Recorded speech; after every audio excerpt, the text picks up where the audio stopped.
বিশ্বকাপের উন্মাদনায় মানুষ যখন ব্রাজিল আর্জেন্টিনার খেলা দেখতে ব্যস্ত, ফজরের নামাজ না পড়ে ঠিক তখনই আল্লাহ তাআলা ৩৯ সেকেন্ডের একটা ধাক্কা দিয়েছে ভেনেজুয়েলায়।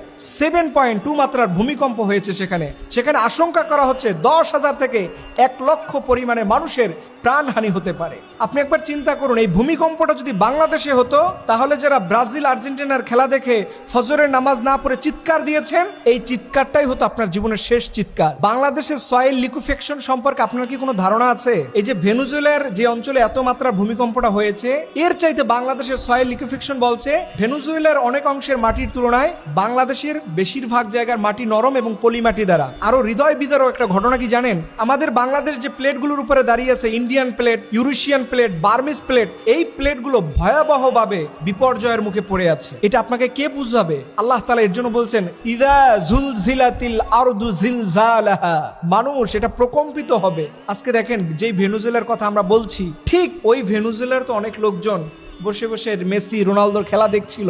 কে জানতো যে এই খেলাটা তার জীবনের শেষ খেলা হবে? এর জন্য মুসলিম যুবকদের বলবো, আজকে আমি দেখি যে মসজিদের ফজরের নামাজে কোনো মুসল্লি নাই, কিন্তু রাত 3টা বাজে ছেলে মেয়ে টিএসসি চত্বর বিভিন্ন জায়গাতে মানুষের সমাগম, এবং কি উল্লাস!